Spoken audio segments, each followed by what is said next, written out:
بسم الله الرحمن الرحيم. يا بني إسرائيل اذكروا نعمتي التي أنعمت عليكم وأني فضلتكم على العالمين. واتقوا يوما لا تجزي نفس عن نفس شيئا ولا يقبل منها شفاعة ولا يؤخذ منها عدل ولا هم ينصرون.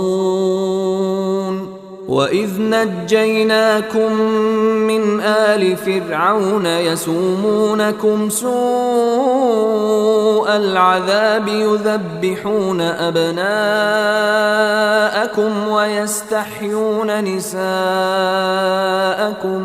وفي ذلكم بلاء من ربكم عظيم. وإذ فرقنا بكم البحر فأنجيناكم وأغرقنا آل فرعون وأنتم تنظرون.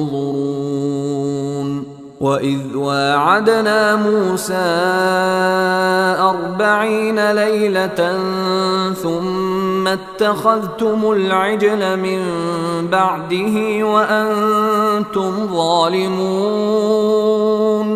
ثم عفونا عنكم من بعد ذلك لعلكم تشكرون.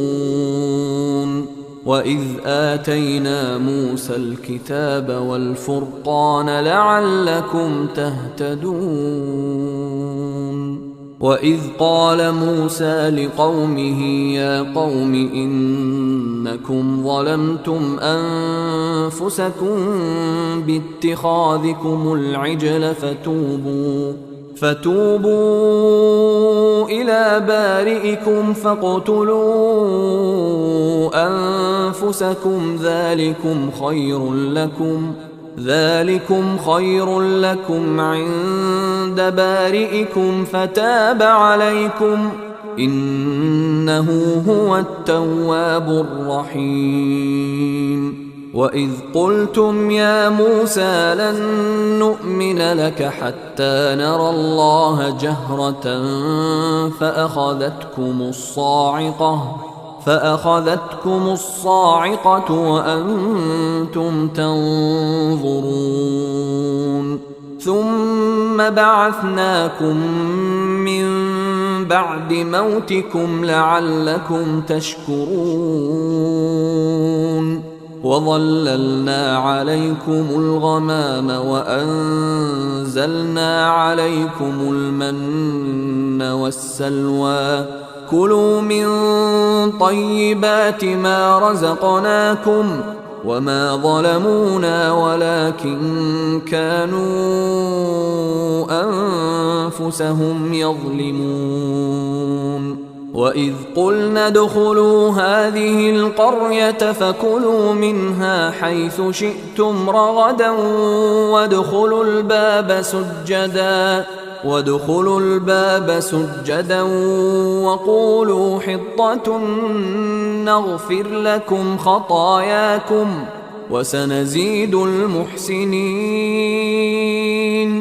فبدل الذين ظلموا قولا غير الذي قيل لهم فأنزلنا على الذين ظلموا رجزا من السماء بما كانوا يفسقون.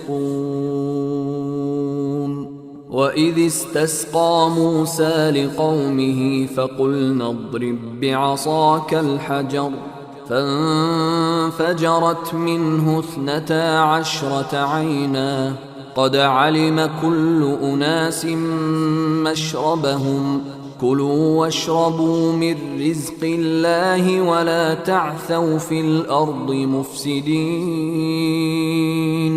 وإذ قلتم يا موسى لن نصبر على طعام واحد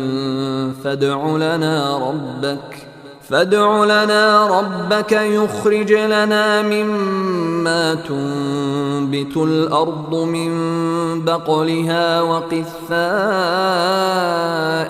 وفومها وعدسها وبصلها قال أتستبدلون الذي هو أدنى بالذي هو خير اهبطوا مصرا فإن لكم ما سألتم وضربت عليهم الذلة والمسكنة وباءوا